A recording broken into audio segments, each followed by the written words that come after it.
Hey everybody, welcome into the Film and Whiskey Podcast. We are back with another special bonus episode. Is this a bonus episode? I mean, technically. We're back with another special bracket episode. These are, I mean, no exaggeration, and objectively, the best episodes of every season, Brad. The pinnacle of podcasting. Oh my gosh, yeah, and of alliteration at that. Easily. So we are back to give you part one of our season 5 bracket challenge. If you are new to the podcast and you've never heard one of the bracket challenges before, boy, are you in for a treat. Oh, buddy. What we do is we structure our podcast in seasons of 32 movies. So we review 32 films, and at the end of those reviews, we put all of them into a madness-style bracket, and we eliminate them one by one until only one film stands and can be crowned the champion of its respective season. The real question is, have we ever had our madness-style bracket end up in the month of March? Oh, I don't know if we have. We got to land on it eventually. You know, we'll really play it up and do the copyright infringement thing when that happens. Yeah, I'm in, dude. We're going to end it together, you know? Get that cease and desist together. I love it, man. Let's do it. So to get the movies seeded into a bracket, what we do is we take the scores that we gave each film during the episode that we recorded. We rank them 1 to 32. But by the end of the season, a lot of times we don't necessarily agree with the scores we gave. Or maybe we think, hey, I gave that movie a 9.5 out of 10, but I just like this other movie better that I only gave a 9 to. And so Brad and I, independent of each other, independent from our objective scores, we just kind of rank the movies. You know, based on our heart, what our heart says, 1 to 32. And at the end of that, we now have 3 lists. I average them all together, and therein lies the seeding. And Brad, it has created some really interesting seedings this time around and some very interesting matchups in round 1 of our bracket. Bob, this is easily the weirdest bracket I think I've ever filled out. Like, I got to my Elite 8 and was like, I don't even know what's going on here. No, I don't either. It's a very interesting set of 32. There's a number of factors going on here, Brad. And I'm not trying to vamp. Like, I think we need to preface this bracket episode with, I think, first of all, this is probably going to be our most contentious bracket ever. And that has a lot to do with just the way we structured this season. Season 5 was about movies that are not necessarily classics, but that meant a lot to us individually. And so I would pick a film, Brad would pick a film, and we just go back and forth throughout the season with that. Because of that, each of us is just kind of automatically more fond of the movies that we each picked. So I think that we are going to... It's weird. Right? I think we're going to kind of vigorously defend some movies here in a way that may or may not threaten our friendship at the end of the day. Yeah, I am 100% okay with destroying a decade-plus worth friendship over this bracket. Over secondhand lions. Easily. I'll also say that I kind of understand Brad better after ranking my movies 1 to 32. Because for 4 seasons, I've looked at the way that we've scored movies during the episode, and Brad would be like, this is a 10 out of 10. Perfect example was, I don't remember what season we did it in, but it was Mr. Smith Goes to Washington. Brad, You gave that movie a 10 out of 10, and then when you turned in your personal rankings of the movies at the end of the year... It was like 20 or 21. Yeah, out of 32. And I was like, what is this? And you're like, I kind of forgot about it. I don't really have much to say. It's a 10 out of 10, but like it can go in the fiery furnace. And this time around, I have to say, when it came to ranking some of these movies, I had a movie that I gave like a 7.5 to end up in my top 10 of the season. Way above movies that I picked that I would give like a 9 to, just because like I can't picture a world without that movie. So yeah. I get it, man. I get it. It's really tough, dude. You have certain movies that are just meaningful to you, and it's okay that they're not a perfect movie. They just hit you at the right place at the right time.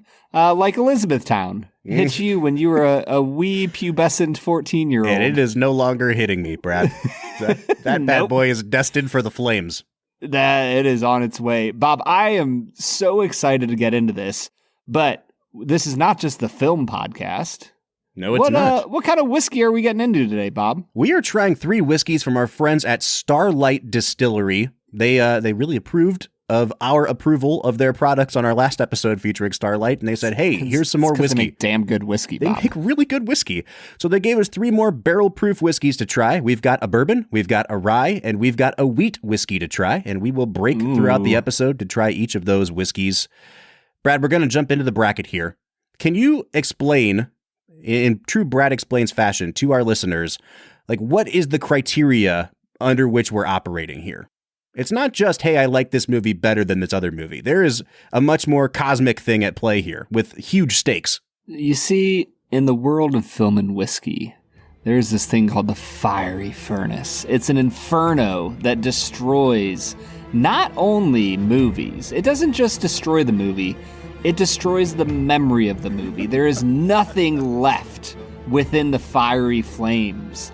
And once a movie has gone into the fiery furnace, we are no longer allowed to reference it, think about it. It's just gone. It's destroyed. It is in the black hole that Matthew McConaughey is struggling in. Perfect. Thank you for that explanation. That's it, dude. Let's jump right in, man. As we said before, our seating in this bracket is very weird, and we will explain some of it as we go along because I will not be held accountable for some of these. Brad, your ranking was crazy. So I'll call you out on that as we go along.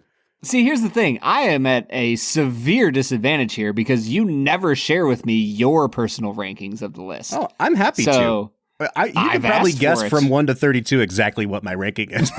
That's probably true. But because of that, that has brought us out to a number 1 seed that I'm not surprised at. But I was wildly surprised at. If you asked me at the beginning of the season, like, hey, what would it be? I don't know if I would have picked Gone Baby Gone as our number 1 overall seed. Not at all. I mean, I think I ranked it. Did I give it a 9 out of 10 or 9.5? You gave it a 10. It was the only movie all season that we both gave a 10 out of 10 to. Okay. Yeah, I guess that makes sense then. Maybe you gave it a 9.5. But in any case, it was our highest ranked by our scores we gave on the episode. It was my second highest ranked in our list, and it was your like 6th or 7th. So based on all that, it's the number 1 seed. And it's going up against a not at all surprising 32 seed, Cameron Crowe's Elizabethtown. Brad, do we want to make any sort of passionate defense for Elizabethtown, or can it just kind of see its way into the furnace here? Dude, the bro wedding is just one of the worst things that's ever happened in a movie. Cindy. Chuck and Cindy, you can go into the fiery furnace.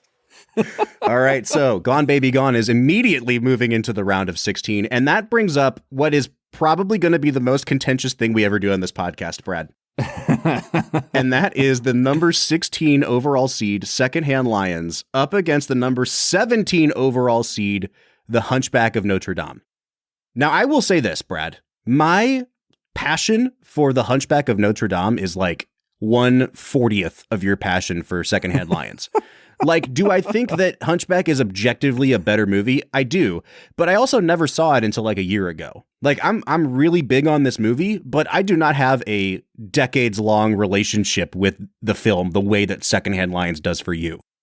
I just think that Secondhand Lions epitomizes so many lessons that like need to be learned by today's society. Mm-hmm. And I sound like a 87-year-old man as I say that.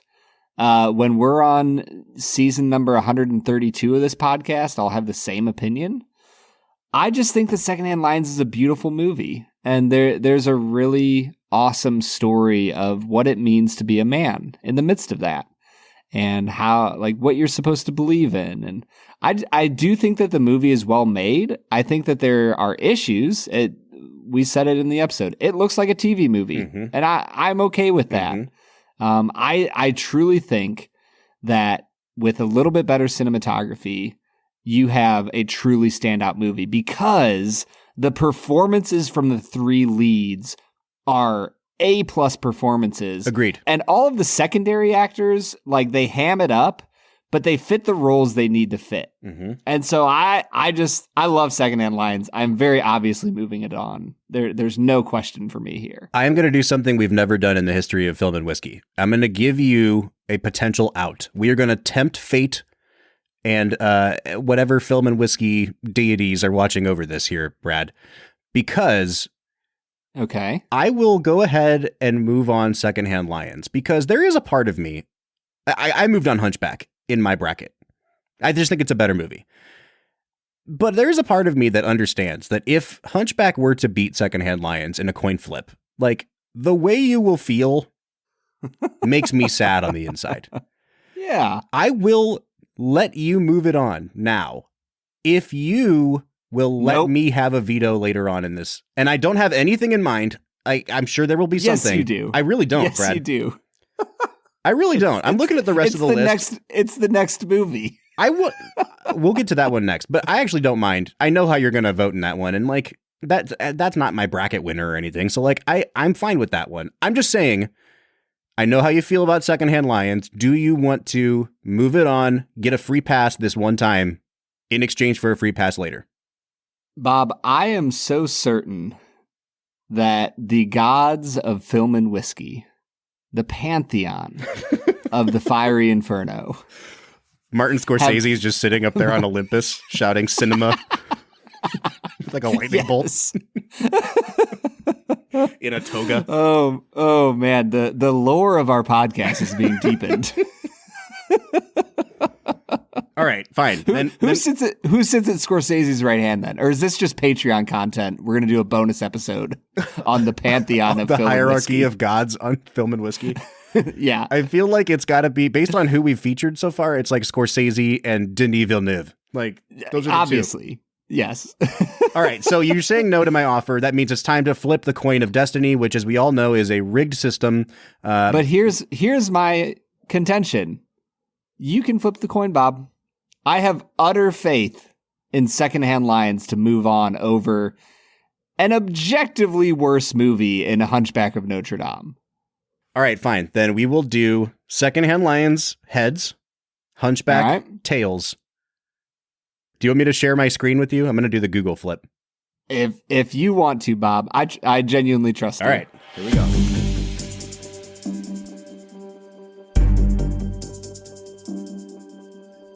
Brad? Robert? Hunchback moves on. No, it doesn't. Go. I shared my screen. You saw the result. All I have to say is that you must have angered the gods. Scorsese's wrath will fall upon you. All right, we are running behind. Brad's favorite movie of all time is knocked out already. What's the stupid guy Fratello in Hunchback of Notre Dame? Yeah, I don't know what his name is.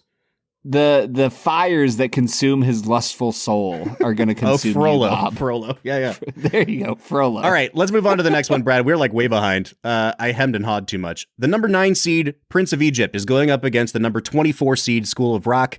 I am shocked at how low that seeding is, but that just goes to show you, Brad, I'm pretty sure you had School of Rock ranked as your 3rd lowest movie.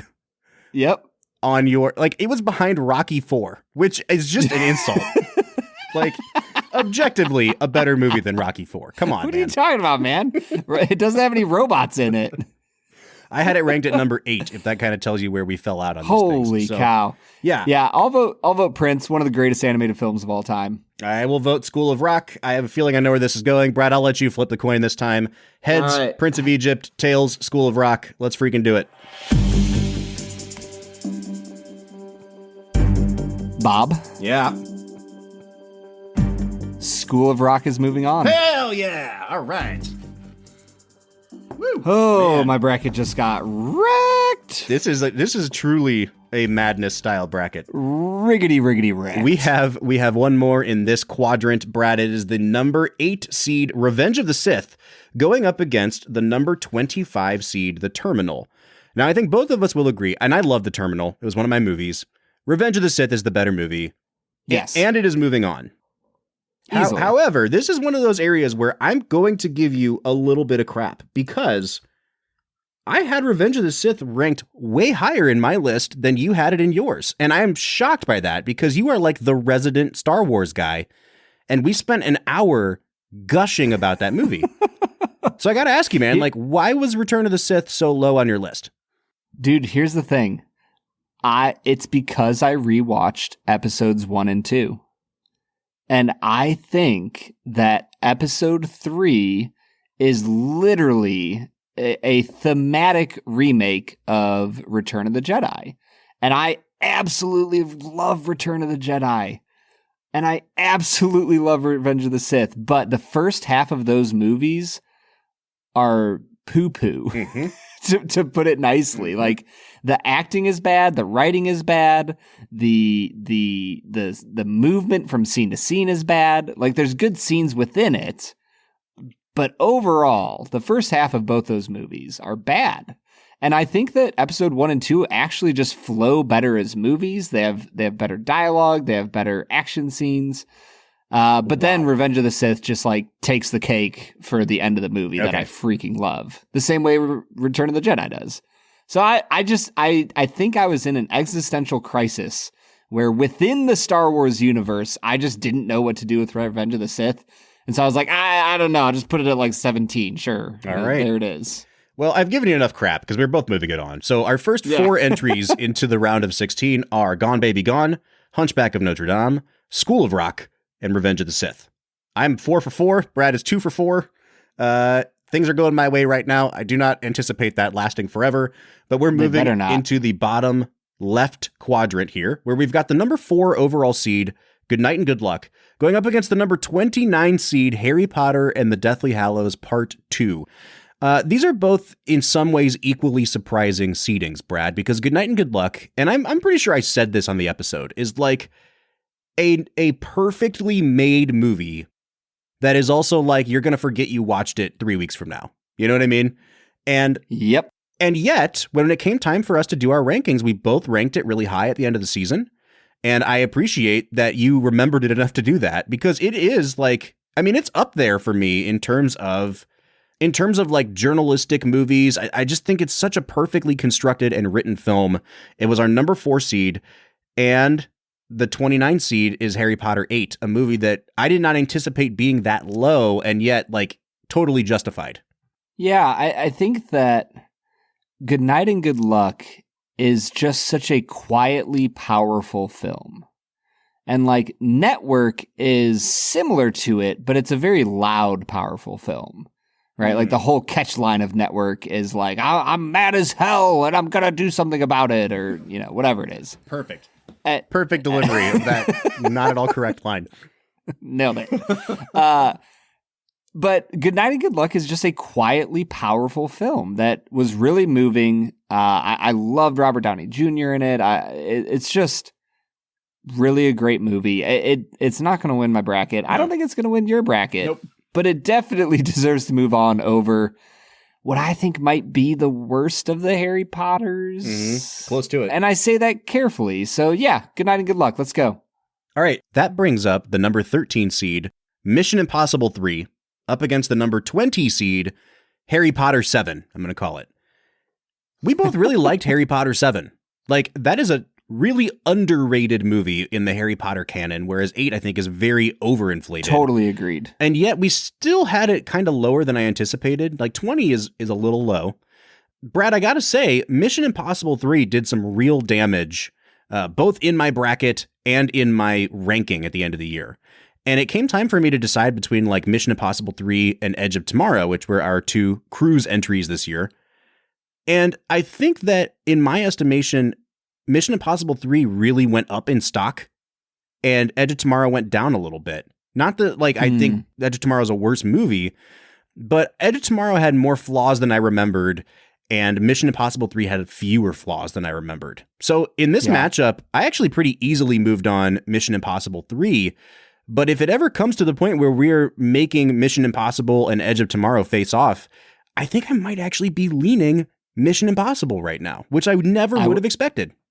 I would be too. Wow. I don't know what it was, but Mission Impossible 3 is just one of the most fun movies. And I just think it moves so smoothly from like set piece to set piece. So yeah, I'm with you, man. Let's move Mission Impossible 3 on. All right, that takes us to our number 12 seed, Up in the Air, against the number 21 seed, Hunt for the Wilder People. This was actually a pretty easy one for me, Brad. Hunt for the Wilder People was a movie that I loved when it first came out, and that has pretty quickly kind of lost its luster for me. Still a really good movie, still really cute, Like I would group it with those movies that we did this year that are like Chef. Like, Yep. solid movie, totally worth a Netflix night when you're just like, I want to watch something and I want to be completely entertained. Like, turn that bad boy on. But I don't know if it's a crowd pleaser, 100%. Yeah, Up in the Air is a better movie. Yeah, Up in the Air, moving on. Speaking of Chef, it is our number 28 overall seed, which again, like, it's a good movie. Like, I don't want to suggest that because it's 28, it's not worthy at all. Really solid movie, but it's going up against the number 5 overall seed, Signs. I'm going to go ahead and say this now, Brad. Surprisingly for me, and I guess at the end of the day, not that surprisingly, Signs was my highest ranked movie when I did my personal ranking. It's not the best movie that we watched this year. There are still some weird, forced M. Night Shyamalan jokes in there, but Mel Gibson is the best he's ever been and like gives one of my favorite screen performances ever in that movie. It is such a powerful film. And I really think that in the number 5 seed here, it's poised to maybe be the dark horse in our bracket this year. Signs moved on for me very easily here. Yeah, Bob, I think that Signs was the highest ranked movie from your list that I put on my list, I believe. It was just so surprisingly good.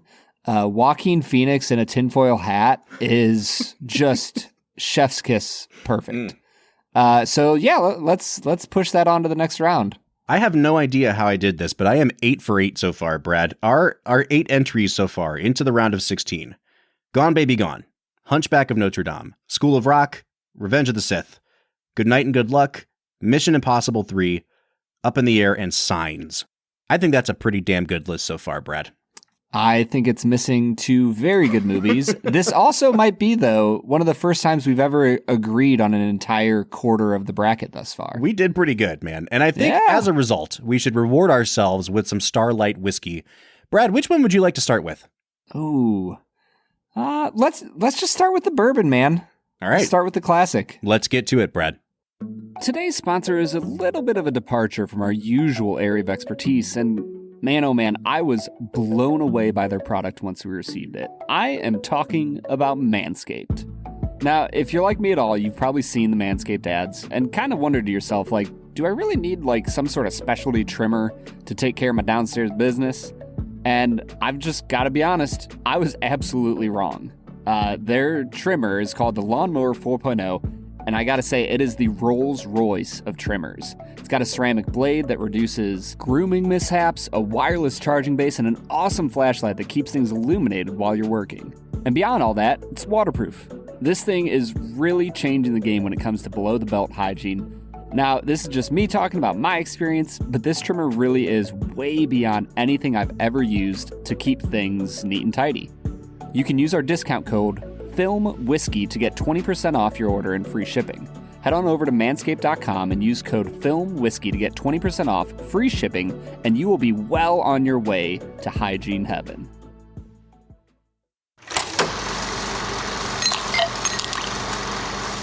All right, we are jumping into our first of these 3 Starlight whiskeys, which is a single barrel bourbon. This is 118 proof. It's under their Huber's Old Rick House brand. Brad, I'm super excited to jump into this. I really love Starlight. I'm excited about what they're doing. When I pour this out, I gotta say on the nose, there is like an immediate oak. Like it's really oaky up front and then just like caramel for days. Brown sugar, there's a little bit of rye, there's a little bit of wheat. I don't actually know what's in the mash bill here, but that's what I'm picking up on the nose. Man, I am having a very different experience from you on the nose, Bob. For me, it's a bit of vanilla, but wildly strong grapefruit. Interesting. Okay. Like this is an incredibly like citrus fruity nose that I am just digging. I absolutely love it. If you had to give it a score on the nose, Brad, where would you come out? Probably like an 8, I'd say. Yeah, I'm like a 7.5 to an 8. When I get to the taste, like that's where this really jumps up. My note was, oh man, this is great. It's really spicy and sweet, and it's both of those things in spades. I would never have guessed this was 118 proof though. Like it has a nice kind of like grainy spice to it, but it's not harsh. It's not super alcohol forward. It really tips into the sweetness when you go to swallow instead of bringing that kind of harsh chest burn on the way down. Yeah, I'm with you on the beautiful sweetness. It is not overpowering in an alcoholic sense. For me, it stays kind of citrusy on the palate, but there's a lot of caramel and vanilla going on. I'm really liking this, Bob. Yeah, me too, man. And again, on the finish, it's a little bit short. Like, I think if there's anything that I could ding this whiskey on, it's really pleasant, but there's just not a long-lasting flavor that stays behind on my palate. I will give it points for not being super aggressive and harsh on the way down. Again, I would not have guessed this was 118 proof unless I read it on the label. So it's kind of like got one foot in, I wish they could improve on this one little thing, but then another foot in like, oh, they're doing this part of it really great. Yeah, for me, the finish is still like really fruity, really sweet. And there's a decent amount of oak that comes through at the end. Bob, this is like a really fascinating single barrel for me. I think there's a ton of flavor going on. If I was scoring this out, I'd probably end up around a 39, 40 out of 50. I think this is a really spectacular whiskey. Yeah, because we don't have prices on these, like if I'm just scoring this out of 40 on the categories that, we usually do for the tasting part of our reviews, this would probably be around a 7.5 across the board for me to an 8. Like this is well above average, a really strong single barrel. And again, like I love that Starlight is sending us product that's like single barrel. You know what I mean? Like we trust that even something as volatile and wildly, hard to predict as a single barrel is going to be so good that we're willing to send that out for review. Like I think it says a lot about how much faith they have in the quality of their product. And I'm incredibly excited to test their faith in their product and whatever we're drinking next from them. All right, before we get there, Brad, we have to get back into our bracket. What do you say? Let's get to it. All right, that was Starlight Bourbon. Brad, they just know what they're doing, man. Knock it out of the park. Like every single freaking whiskey they send us, I'm just like, oh, yep, Starlight, they're doing it. We're moving to the upper right corner of our bracket where we have the number 2 overall seed, Charade, going against the 31 seed, To Catch a Thief. Our 2 Cary Grant movies are on complete opposite poles of our lists here, Brad. I'm not surprised that To Catch a Thief is 31. Like, I actually had it ranked 32 on my list because Rocky IV is probably a worse movie and Elizabethtown is probably a worse movie, but like, I still enjoyed both of those more. Yeah, I was shocked at how bored I was during To Catch a Thief. Yeah, that was a pick for me. It's a movie that I remembered watching as probably 11, 12-year-old with my dad at some point and just thinking it was really cool. And the chase scene on the rooftop at the end, I remembered that. So it was just like one of those I'd love to come back to this. I remember liking it as a kid.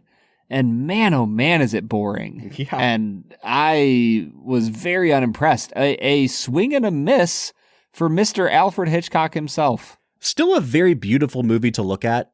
But I very much felt like I am looking at this movie. I am not watching this movie. Yeah. And I think that's the worst thing I can say about it. Charade, on the other hand, is your highest ranked movie on your list, Brad. Yep. I was just so jazzed that we got to review this movie.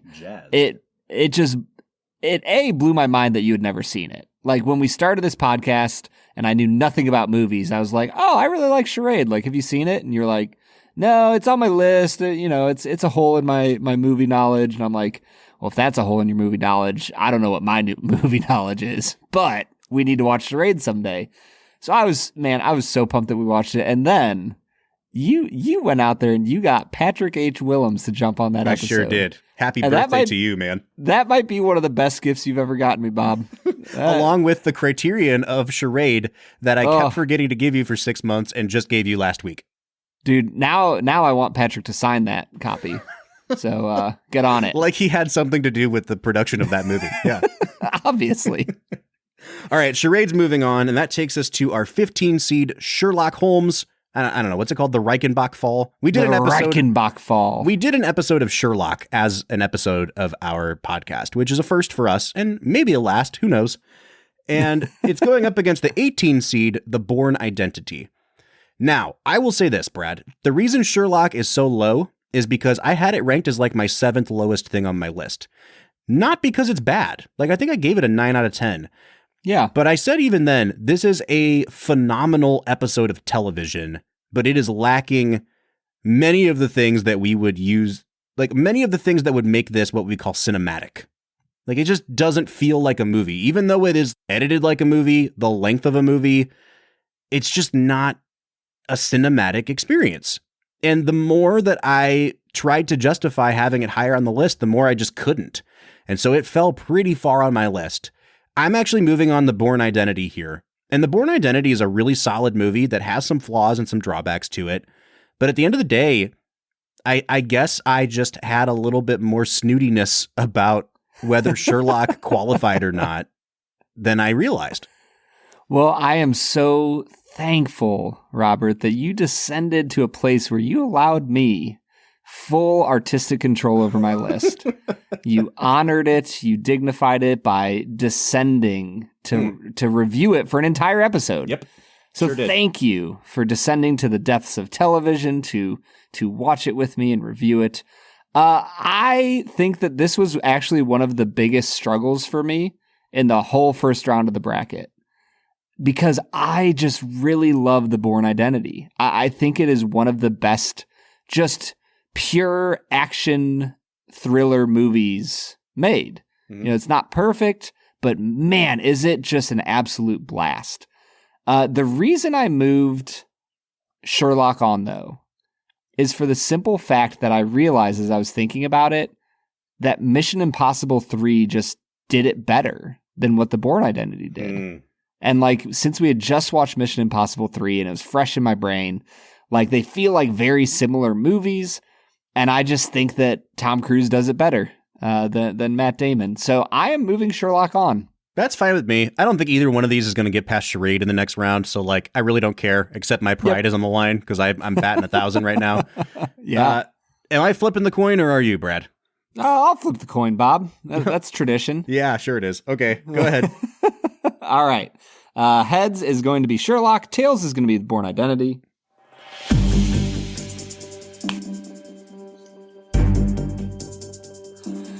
Bob, The Bourne Identity is moving on. Yeah. Your pride is growing. 10 for 10, man. This has never happened. All right, This is impressive. Here's where my streak ends, Brad. Because I did not make a pick for this next one. I did not make a pick. You have to then. I'm not going to say another word until you choose. Well, let me say what the matchup is. It's the number 10 seed, If Beale Street Could Talk, against the number 23 seed, Spider-Man. Brad? And you want to pick Spider-Man, but if you do... It's not even that. I think that you would agree with me that objectively, by like everything we know about what filmmaking is... what cinema is when Martin Scorsese yells it. Like, Beale Street's a better movie, right? Oh, obviously. However, there's something about Spider-Man, and it's not just that, like, there are moments that are iconic. And this is the one I was talking about where I had it ranked like number 7 in my list overall. And Brad, you had it ranked way lower than that. So I was shocked at how high this ended up. But when I think about that iconic moment of the upside down kiss, when I think about the deliciously like hammy performance by Dafoe, like Tobey Maguire is my Spider-Man forever. I think this is a great movie in what it sets out to do. Is it as good as Spider-Man 2? Absolutely not. If this movie fell out of existence, would we still have Spider-Man 2? Yes, for the time being. Mm-hmm. I just can't put these two movies against each other. I think Beale Street's better. I think I'm going to pick Spider-Man. Screw it, dude. I'm picking Spider-Man. This kind of feels like if we pit like Do the Right Thing versus Monty Python and the Holy Grail. Or against This Is Spinal Tap. Like, this is so weird for me because we are not the guys that are like the defenders of superhero movies typically. No, not at all. I don't like the Marvel Cinematic Universe that much, but I'm with you, man. I picked Spider-Man. Oh, okay. All right. So we're moving it on. Thank you for your service. If Beale Street could talk, but you are no more. And that takes us to the last matchup of this quadrant. The number 7 seed, Tangled, against the number 26 seed, Denis Villeneuve's Arrival. Sorry, Denis. Yeah, I'm picking Tangled. Yeah, Tangled's so good, dude. that is one of the few movies where every single time I watch it, I like it more and more. You definitely like it more than me, and I think that'll come out like in later rounds. Mm-hmm. But at this point, like I don't like Arrival that much, so this was very easy for me. Well, Bob, if there's anything I know you do like, it's divorce. So let's talk about the next matchup. Marriage Story, our number 3 seed, versus Rocky 4. The 30 seed. Which is our number 30 seed. Now, Brad, only one of these films features a robot and Italian man relationship, which is what we're all looking for in our movies, right? Like that's it. Clearly a mark against Marriage Story. So we're moving Rocky 4 on. Next matchup. Without question. Without question. Marriage Story is a nearly perfect film, and it moved on incredibly easily for me. Just very obviously over Rocky 4. Can we just give some sort of an ode to the beauty that Rocky 4 was before it goes into the fiery furnace? It is, yeah. I don't even know. I don't have words to describe it. It's like if Tommy Wiseau tried to make the original Rocky. You know? Like that's kind of how I feel about it. Like, it's not completely inept, but it's just so dumb. It's so bad. You know what, though? Here's my tribute. Man, does Sylvester Stallone look good with that beard. Oh, man. He should have rocked a beard all the time. All the time. Like, truly a gorgeous man. With a beard. But that beard is now lost to the fiery inferno. All right, this is where you start to get pissed off with me, because for the next 2 matchups, I pick the movie you don't want me to pick, and I'm just going to say it now. The number 14 seed, About Time, versus the number 19 seed, Guardians of the Galaxy Volume 2. I will fully admit that I think most people would probably move About Time on here, and this was actually a huge struggle for me, because... I was going to say, you really like About Time. I really like About Time. And I had to think about like the moments in each movie that get me more emotionally worked up, and the father-son relationship in About Time in both of them. In both. Oh yeah, that's right. About Time is really hard to let go of. I think at the end of the day, and we talked about this in the episode, there were some moments of humor that felt a little forced, that were a little bit awkward. It felt like they were kind of putting off getting into the meat of the movie a little bit. And Guardians 2 is, to this day, still my favorite MCU movie. I think it's really underrated. I think it's one of the few that do emotion and bonding and trauma and all that stuff very well. So I did pick Guardians 2, but it was kind of by the skin of its teeth. Yeah, I just think that About Time is one of the most interesting time travel movies that doesn't really worry about time travel that much. And it just tells a really beautiful story. So yeah, I mean, About Time is heads and Guardians 2 is tails. Yeah, go for it, man. Flip that coin.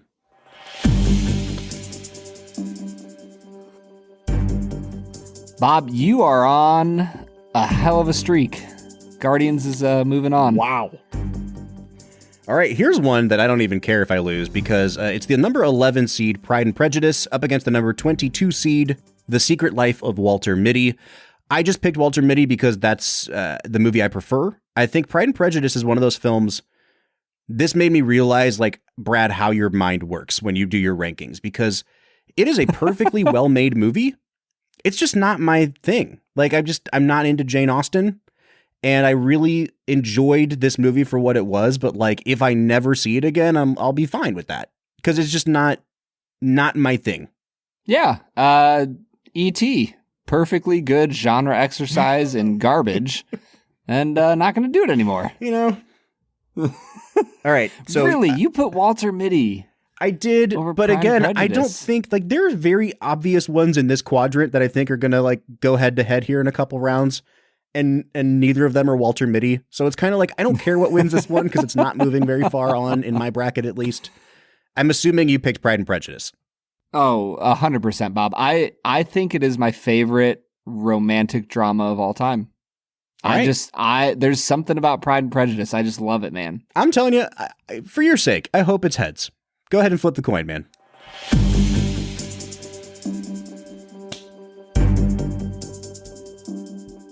Bob, that's another tails. Jeez. You are finally getting punished for your misdeeds throughout 5 seasons. I do not think that is the truth. I am Walter just... Mitty moves on. You are getting absolutely massacred here. Okay. The final matchup in this quadrant and in our round of 32 is the number 6 seed Edge of Tomorrow up against the number 27 seed Young Adult. I'm not surprised to see Young Adult at 27, even though I think both of us would agree it's a very well-made movie.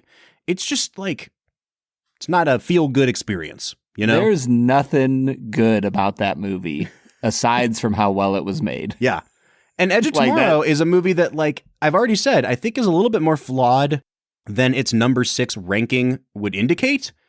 But at least for this matchup, I think Edge of Tomorrow moves on pretty easily. Yeah, I was surprised to see Edge of Tomorrow at 6. I was thinking it'd be in like the 9 to 12 range. Yeah. So yeah, Edge of Tomorrow moves on for me. All right, so that finalizes our round of 32. I'll give the 16 on this side, or the 8 on this side that move into the round of 16. Charade, The Bourne Identity, Spider-Man, Tangled, Marriage Story, Guardians 2, Walter Mitty, and Edge of Tomorrow. Brad, we have our round of 16 set. Let's drink another whiskey. Are we going rye or are we going wheat this time? But you know what? You're getting your way, Bob. Let's just drink a wheat. All right, let's do it. All right, our second whiskey today. Brad felt like he needed to give me a little bit of an olive branch, keep my lucky streak going. We're going to look at this Starlight Distillery wheat whiskey. Again, this is a single barrel, which I love the balls, man. Like, this is just a really gutsy thing for them to do. This one is clocking in just a hair under the bourbon. This is at 113.2 proof. Brad, you know I love my wheated bourbons. I love my wheat whiskeys. I'm really pumped for this one. Yeah, when I get into the nose on this, for me, it definitely has like a cream of wheat. Did you ever eat that growing up? Oh, yeah. I mean, I didn't like it, but I have eaten it before, you know? It has a very specific kind of flavor and nose to it. Mm-hmm. And for me, I kind of got that here. It's a little bit of cream of wheat. There's some vanilla. And honestly, for me, it does come across really grainy up front. Yeah, there's not a lot going on the nose of this one. And I will say, like, I have sipped through all 3 of these already, so I'm just offering notes. Of the 3 that we're drinking today, I think this one is probably the least complex. And I would probably say that at every level of the tasting here. It's certainly not a bad whiskey, but this is probably the most, like one note nose that we had of the bunch. And on the taste, I think this one is really alcohol forward. Like, if the bourbon was a very mellow 118, I would say this wheat whiskey is actually a pretty alcohol forward 113. Yeah, I'm with you 100%. The alcohol comes in pretty strong. The palate, Bob, you're right. It is kind of a one-note whiskey. It's wheaty and vanilla, and it's solid. It's nice and sweet and delivers a good flavor profile. It's just not very complex. Mm-hmm. Sure. And then you kind of get into the finish. It's creamy. There's some vanilla still going on. There's a little bit of oak. The thing I'll say about this whiskey is, even as it kind of hits on one specific flavor profile, you can still tell that it's a really high quality whiskey. Yeah. And I mean, that for me, it came out on the finish. Like, I wouldn't call it a complexity, but right when I went to swallow, it was almost like a note of saline kind of came out in a way that we get like with some younger aged scotches where like, oh, there's that Scotch influence where, it was just barley up front and then like some of the nice smokiness or the saline comes on the back. I got a little bit of that here and that was really nice. I think that if this was part of a small batch or if this particular barrel maybe spent just, 1 to 2 more years in the barrel, I think this would really round out some of the rough edges that we got on this one. But I think it says a lot again when this is probably the worst of the 3 for me, Brad, and it's still like a way above average whiskey. Yeah, I'm with you. This is definitely just a little bit of a step below the other 2, but man, oh man, is it still tasty. And Starlight just can't do anything wrong in my book. All right. Let's see if I can continue my streak of not doing anything wrong and get back into our bracket, Brad. Let's get to it, Bob. All right, that was Starlight Wheat Whiskey. Brad, you know I love me some wheat whiskey, and that really warmed the cockles. Oh, all the cockles of all the hearts. They have been warmed. All right, so we're moving into our round of 16. We got to whittle this thing down to 8 before we get out of here today. Let's go to our first matchup. It is Gone Baby Gone, the number 1 seed, up against the 17 seed, The Hunchback of Notre Dame. I know you're picking Gone Baby Gone in this matchup. I'm also picking Gone Baby Gone. I don't really know if any more discussion needs to be had on this matchup. Yeah, Hunchback's just okay. Yeah, so Hunchback was really great. Gone. It's just not Gone Baby Gone. So we're moving it on. Which takes us to another one that I think is going to be a no-brainer for you. It's the School of Rock, the 24 seed, up against the 8 seed, Revenge of the Sith. I actually put Revenge of the Sith on over School of Rock in this matchup, so I don't think we really need to argue about this one either. Yeah, now that I have re-voted based off this wrong bracket that was unfairly decided, I have chosen Revenge of the Sith to move on. All right, well, that was easy. So we're moving down to the bottom left quadrant. We've got the number 4 overall seed, Good Night and Good Luck, up against the number 13 seed, Mission Impossible 3. This was kind of hard, Brad, but I think at the end of the day, Mission Impossible 3 is a really good movie that has some big flaws to it. It's not the best Mission Impossible film. I moved Good Night and Good Luck on, even though it is definitely not the flashier film. Yeah, Mission Impossible 3 is literally just a rip-roaring good time. Mm-hmm. You know what I mean? Mm-hmm. Good Night and Good Luck moved on for me as well. Man, I'm surprised to see it doing so much damage here, but I really think that should be an indicator to people. Like, if you've never watched Good Night and Good Luck, it's a really great movie. You should really check it out. I will say, though, I don't think it's faced a real challenge yet. There's definitely some movies in this bracket that I feel like just were 2 heavy hitters that could have done a lot of damage, but they hit into each other early on. Yeah. And so I think that Good Night and Good Luck, it's got a soft schedule on the old bracket there, Bob. Well, that moves us down to the 12 seed, Up in the Air, going up against the number 5 seed, Signs. Up in the Air is a movie we both really, really loved. And I think this time around we were like, hey, it doesn't quite hold up the way it doesn't quite hit the way it did in 2009, but it's still really good. Signs is a movie that it's like, its flaws were apparent from day one, and I still love it more and more each day. And so Signs came out on top for me, Brad. Yeah, Signs is there for me as well. I just think what Shyamalan was able to do in that film without almost ever showing an alien for like the majority of the film is just so good. The family dynamics, I just love it. Signs is moving on. Hey, you remember that scene where they have their last meal together and then Mel Gibson just eats off of everybody's plate and then starts crying? Yep. Legitimately probably one of like the 10 best scenes I've ever seen on film. Like, I'm not even exaggerating. Like, it is so good. People are sleeping on Signs, and they shouldn't. Because the aliens will get you. That's right. All right, that does it for that half of the bracket. Moving on into the round of 8, we've got Gone Baby Gone, Revenge of the Sith, Good Night and Good Luck, and Signs. That takes us to our last whiskey of the day. Brad, let's drink this rye. Oh, saving the best for last, I hope.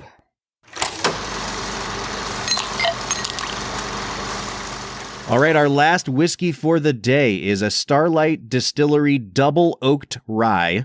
This was finished in French oak. It is 108.2 proof.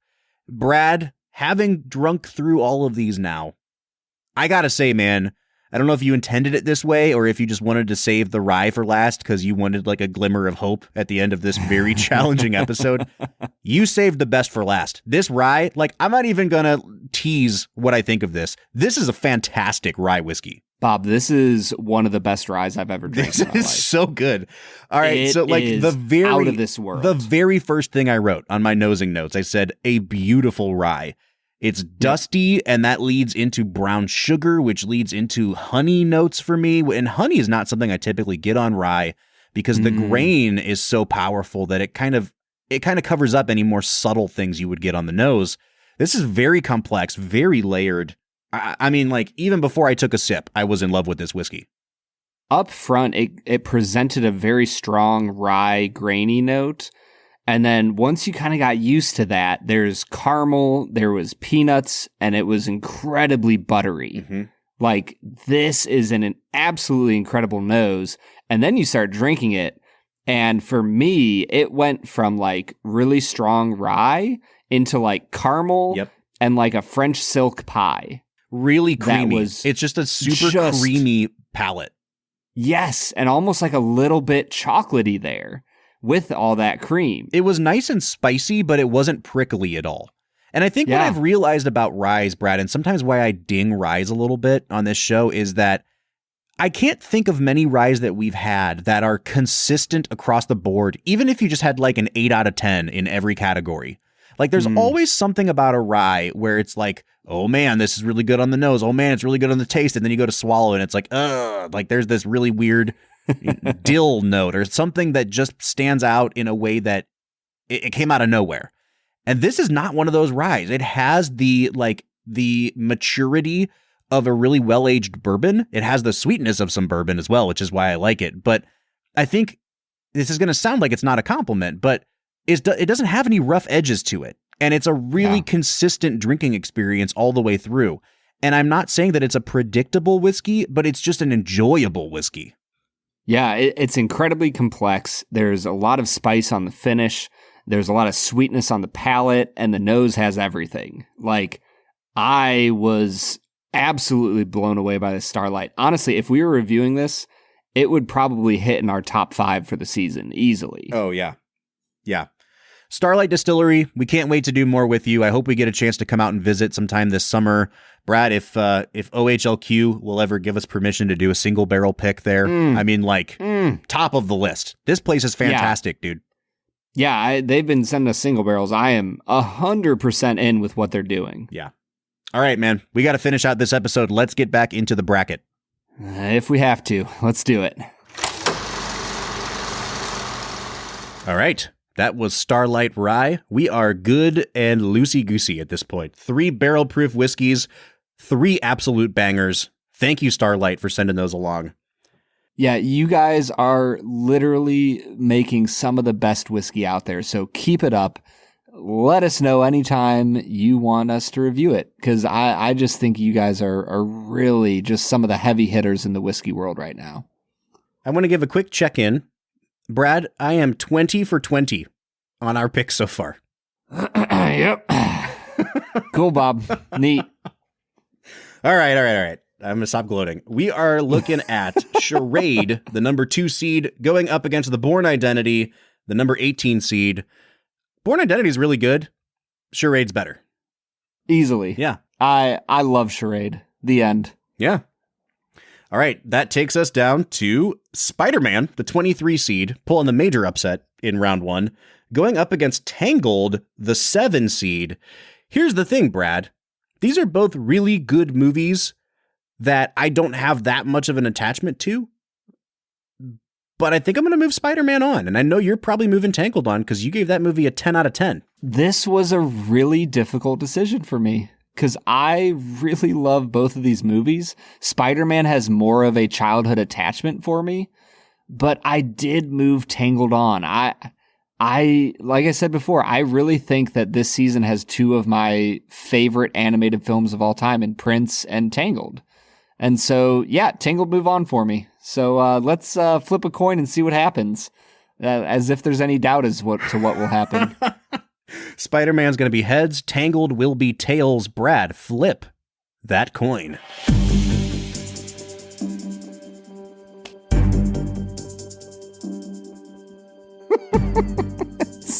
Freaking heads.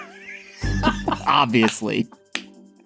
I just want to say this will never happen again, and I'm going to enjoy it for. It's like watching the Cavs come back from down 3-1, where while it's happening, you're like, this is not how things are supposed to go. Like, this is breaking the laws of physics. This is Cleveland. Yes, my bracket is Cleveland in the year 2016, before the World Series collapse. You know, I like that you're buttering me up here, because that is literally one of my favorite memories of my entire life. Me too, man. Watching the Cavs win. Oh. All right, that takes us down to the bottom right quadrant, where we've got Marriage Story, the number 3 seed, going up against Guardians 2, the 19 seed. my love for Guardians 2 stops here. Like, Marriage Story is just better. Yeah, Marriage Story is one of the best, like, theatrical movies you will ever watch. And when I say theatrical, I mean, like, the theater. So, yeah, Marriage Story moves on. All right. That takes us to The Secret Life of Walter Mitty, the 22 seed, up against Edge of Tomorrow, the 6 seed. I also feel like Edge of Tomorrow has not faced any real competition here, Brad. Like, nope. Good movie. I don't see it getting past Marriage Story. That's for another day. It gets past Walter Mitty pretty easily. Edge of Tomorrow is just a phenomenal action movie. It takes Tom Cruise in a role that he's not familiar in, being terrible at his job into getting better at his job. I love Edge of Tomorrow. And it obviously wins over The Secret Life of Walter Mitty, which I will give a shout out to, man. That is probably the one role I really liked Kristen Wiig in. I just thought she knocked it out of the park in that film. Love your backhanded compliments. Like, I'll give credit where it's due. A broken clock is right twice a day. Yeah, exactly, cool. Man. All right, so we've got our 8 movies locked up now, Brad. The 4 from this side are Charade, Spider-Man, Marriage Story, and Edge of Tomorrow. And that means, Brad, I think for the first time ever, we've got 7 out of our top 8 seeds in the final 8 films. Really? We've got 1, 2, 3, 4, 5, 6, and 8. The only upset so far has been Spider-Man over Tangled. Dude, I'm just changing my whole bracket. Spider-Man all the way. The chaos candidate here. The 23 seed. All right, that wraps us up for the day. We're down to 8 movies. We really like to know what you think. I want to hear people's opinion of my incredible streak of luck, because I have a feeling in the next episode it is going to completely backfire on me. Reach out to us. Let us know what your pick is from the 8 remaining films. You can find us on social media, on Facebook, Twitter, or Instagram @FilmWhiskey. Or jump onto the Discord. We will be having a lively discussion talking about each and every one of these matchups. So get on there, talk about them with us. You can find a link to our Discord at the end of every one of our show notes. All right, we will see you later on this week for part 2 of the Bracket Challenge. But until then, I'm Bob Book. I'm Brad G. And we'll see you next time.